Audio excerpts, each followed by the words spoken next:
TWR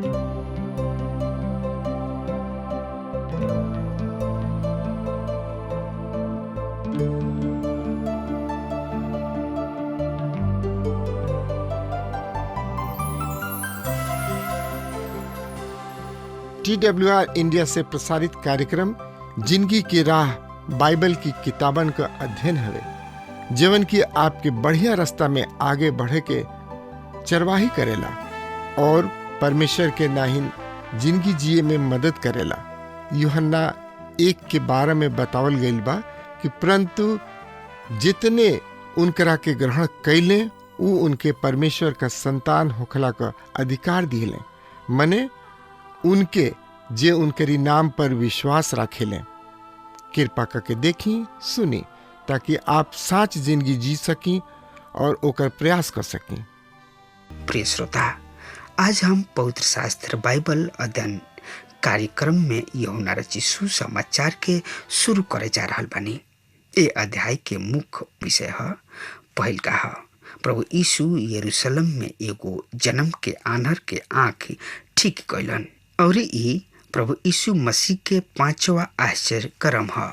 दूसर का है एह आश्चर्य कर्म के अभिलेखा। तीसर का है अचरज भरल काम के प्रतिक्रिया। प्रिय मित्र, 8वां अध्याय के हम देख रहल बानी कि प्रभु यीशु ए विषय पर उपदेश दे रहल बाने। हम जगत के प्रकाश तथा जगत के ज्योति हई। एकरा के दूसरा शब्द के में कहल जाए कि प्रभु यीशु अपना संदेश में जोर दे के कह रहल बाने कि हम जगत के अंजोर हई। और हम आखिरी पद में देख रहल बानी कि यहूदी प्रभु यीशु मसीह के हत्या करे चाह रहल बाड़े सा और उनका के इस निंदक ठहरावताड़े सा, जबकि प्रभु यीशु के कार्य और अधिकार के सत्य साबित कर रहल बाने। फिर भी यहूदी सब उनका ऊपर विश्वास नहीं खसा करत। ई स्पष्ट बा कि प्रभु यीशु के दुश्मन आन्हर के दोस्त मित्र हवे। हम जगत के ज्योति हई। ई प्रभु यीशु मसीह के उपदेश के विषय है और ई घटना जेकर हम अध्ययन करे जा रहल बानी ई एकरे बारे में बा। त आई अपन पवित्र शास्त्र बाइबल निकाल लेहनी। हाँ तो देखी ओहमे यूहन्ना रचित सुसमाचार 9वां अध्याय 1 पद से लेके 2 पद में एह तरी से लिखल बा। सुनी। फिर उ जात एगो आदमी के देखलन जौन की पैदाइशी तथा जन्म से ही आना रहे और उनकर चेला सब ई कहत उनका से पूछले लोग, रबी के पाप कोइले ई आदमी या एकर बाबू महतारी कि ई आन्हर पैदा भइल? प्रभु यीशु जवाब दिहलन, नाही ई आदमी पाप कोइले बा, नाही एकर बाबू महतारी, पर ई ऐसे आन्हर भइल बा कि एकरा में परमेश्वर के कार्य प्रकट होके। प्रिय श्रोता, यदि तर्क संगत देखल जाए तो ई कथा प्रभु यीशु के ओह अचरज भरल कथन के अनुसरण करेला जौन की ऊ यूहन्ना 8 अध्याय के 12 पद में कहल गइल बा। जे जन्म से आन्हर बा ऊ प्रभु यीशु मसीह के चेला उनका से ओह जन्म के आन्हर के बारे में सवाल कैले लोग, रबी अर्थात गुरु के पाप कैले बा? ई आन्हर आदमी या एकर बाबू महतारी? यानी में से के पाप कैले बा? ई आदमी आन्हर पैदा हो गइल। यानी के बात सुन के प्रभु यीशु उन्हीं के जवाब दिलन, ना तो ई आदमी पाप कैले बा, ना ही एकर बाबू महतारी। यानी में से केहू पाप नहीं के कैले कि ई जन्म से आन्हर जन्म ले बा, पर ऐसे ई अपना माई के पेट से आन्हर बा कि ए आन्हर के द्वारा प्रभु परमेश्वर की महिमा प्रकट हो गई। प्रिय मित्र, इस सवाल के वह दिन में 4 जवाब दिहल जा सकत रहे। पहल का आज काल के लोग के ऐसन वह दिन में भी मूर्ति पूजा करे वाला लोग पूर्ण जन्म में विश्वास करत रहे। लोग उन्हीं लोग के विश्वास रहे कि जन्म जात रोग पिछिलका जन्म में कोयल गोल पाप के ई परिणाम है और यहूदी लोग एह व्याख्या के खंडन करत रहे। लोग दूसर का ह। तब दूसर का जवाब रहे वंशानुक्रम निर्गमन 20 अध्याय के 5 पद के अनुसार माता पिता के द्वारा कोयल गुल पाप के कारण संतान जन्म से रोगी हो। तब तीसर का व्याख्या के अनुसार आदम द्वारा कोयल गुल पाप सब मानव परिवार में फैल गई। ए खातिर आदमी के जन्म से रोगी और मृत्यु के भागी है।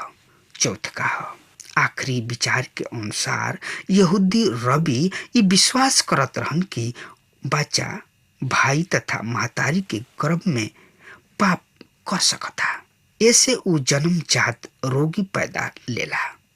ये अन्य जाति रोगी के विषय में मानवीय दृष्टिकोण है।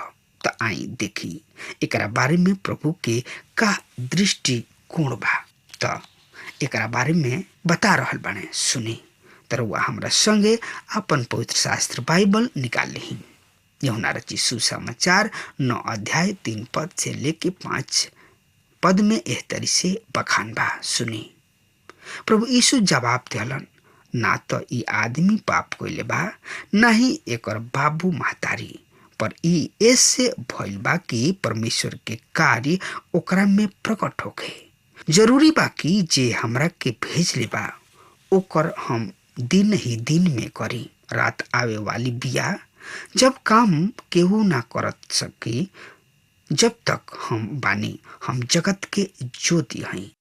प्रिय श्रोता, प्रभु यीशु ओनी के जवाब ना दिहले जौन उनकर चेला सुने चाहत रहन। उ ओनी के बस उतना ही बतौले कि ई बात खास तथा महत्वपूर्ण नहीं खे कि हम पता लगाई कि के पाप कइले बा, एकर बाबू पाप कइले बा या महतारी पाप कइले बिया। खास बात ई बा कि ए आदमी के चंगा कइल जाओ। आज के डॉक्टर सब खातिर प्रभु के विशेष संदेश बा। रउआ घायल आदमी से ई पूछताछ करे में अपन समय नष्ट तथा बर्बाद मत करी कि केकर दोष रहे, या पुलिस के रिपोर्ट के इंतजार मत करी, पर राउर प्राथमिकता रोगी के बचाव के होखे के चाहिए, जबकि उ रउआ सामने बा और रउआ उ घायल आदमी के बचाव के रूप में परमेश्वर के प्रतिनिधि बानी। प्रिय श्रोता, रोग दुख पीड़ा के अइला के अनुमति दिहला के पीछे परमेश्वर के आपन बुद्धिमानी से भरल कारण है, और उ ए कारण के बतावे के अपेक्षा हमने से चाहलन कि हम ओह अंधकार पूर्ण समय में विश्वास के द्वारा चलत रही। प्रिय मित्र, परमेश्वर पिता हमने के हर एक जन के यह पृथ्वी पर आपन महिमा खातिर रखले बाड़न। अगर हमने के एकरा के समझे में चूक कर जाता नहीं जाता, हमने के अपना सृष्टि के सब उद्देश्य के पहचाने में चूक जाता नहीं जा और परमेश्वर के उद्देश्य से भटक जाए ना जा। प्रभु जी कहलन कि ई आदमी ए खातिर इच्छा जन्मल की एकरा द्वारा परमेश्वर के कार्य प्रकट होके। दुख पीड़ा दर्द ऐसे आवेला कि एकरा द्वारा परमेश्वर की महिमा प्रकट होके। उ प्रभु मसीह के दर्शन करी हैं। श्रोता, हम जगत के ज्योति हई, यानी कि हम जगत के अंजोर हई, प्रकाश हई। अन्हार आदमी के आन्हर बनावेला। प्रभु यीशु आज भी ये संसार में बढ़न और वो आज भी संसार के ज्योति हमें। वो पवित्र आत्मा के रूप में हमनी के सामने आवेलन। ऐसे जब तक परमेश्वर बेटा प्रभु यीशु मसीह हमनी के आंख के ना खोल दे, हमनी के आत्मिक रूप से आनर ही रही ना जा। तो आई अपन पवित्र शास्त्र बाइबल निकाल ली। हाँ, तो देखी उसमें यूहन्ना रचित सुसमाचार 9 अध्याय 10 और 7 पद में एह तरी से लिखल बा। जब वो ई कह चुकले, तब प्रभु यीशु जमीनी पर थूकले और ओ थूक से माटी के सनले। तब वो माटी के लेके वो अन्हरा के आँखी पर लगौले और वो अन्हरा से कहले, जो सिलोह के कुंड में धोले।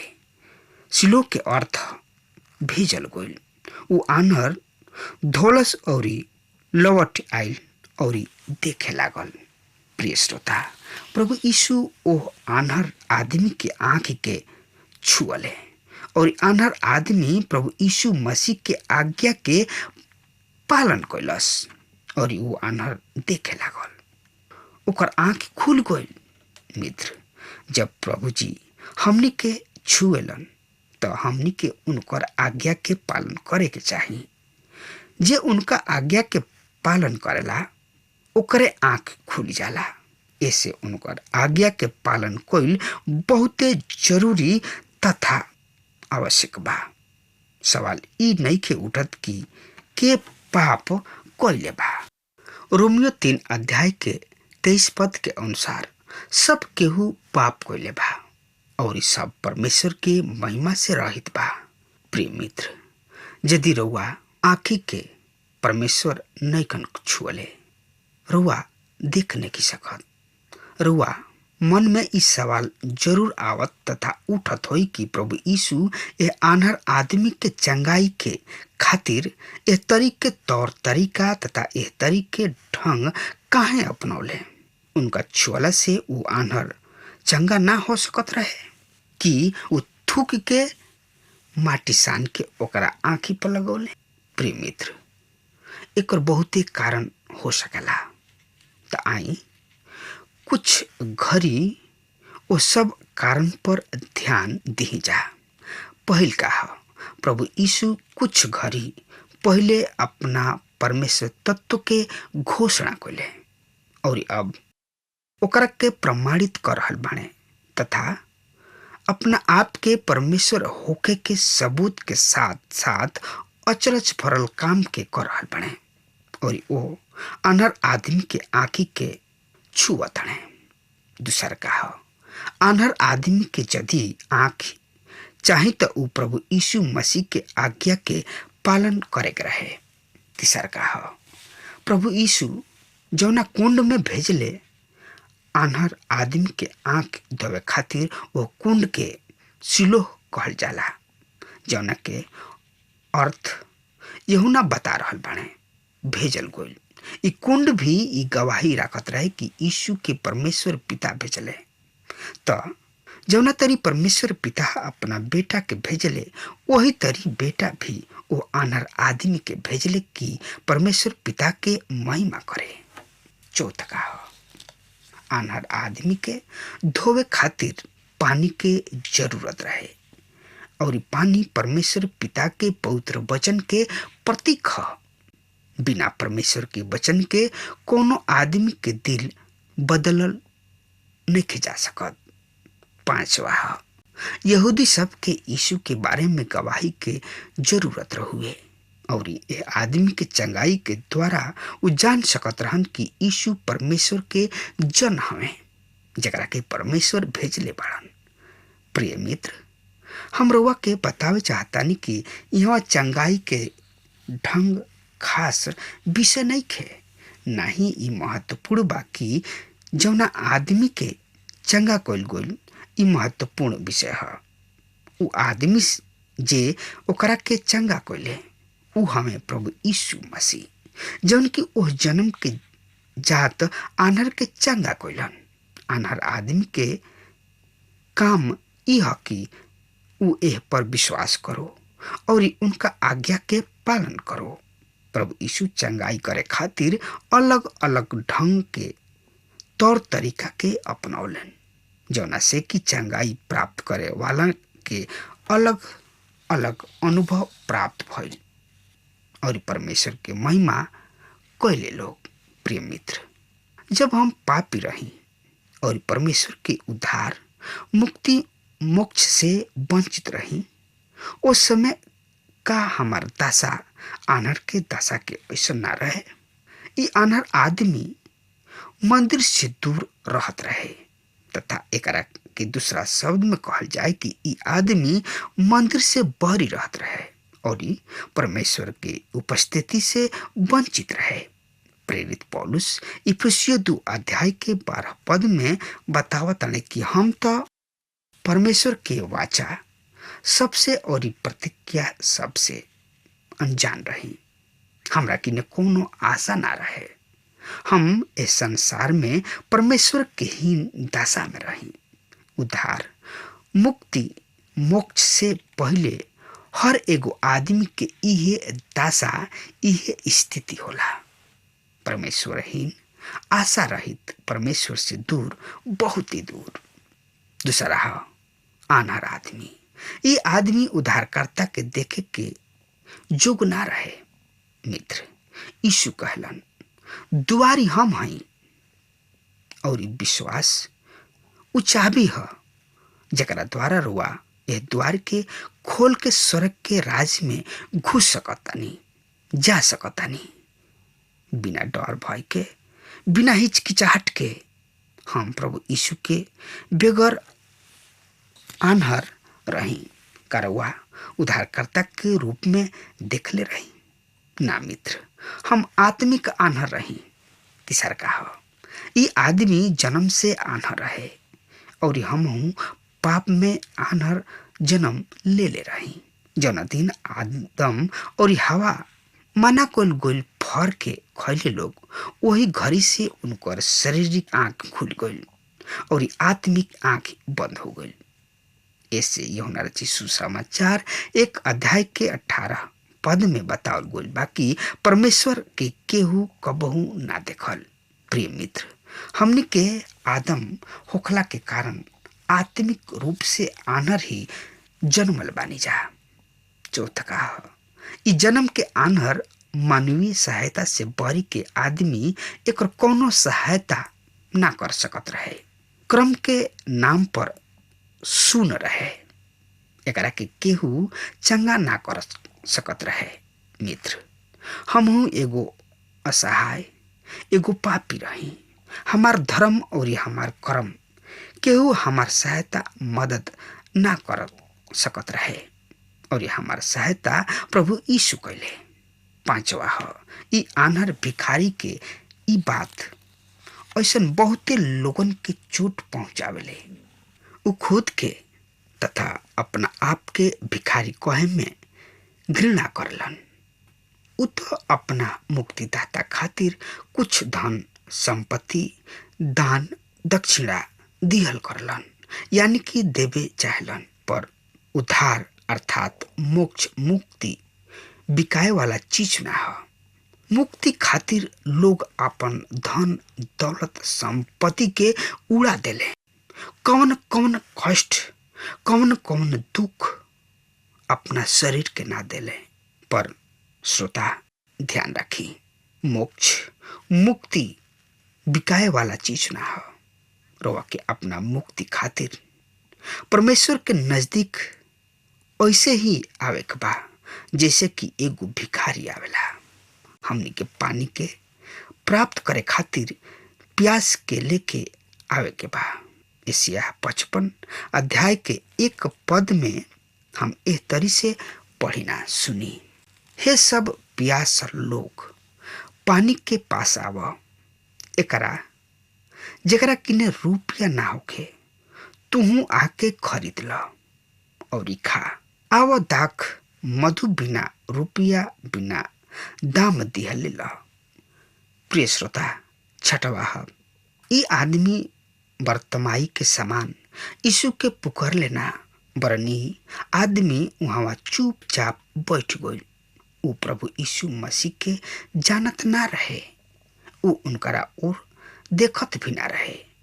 प्रिय मित्र, रुआ केहू कौनो काहे ना होखी, चाहे रुआ प्रभु यीशु के ओर देखत भी ना होखी, पर उ रुआ के देख रहल बाड़े।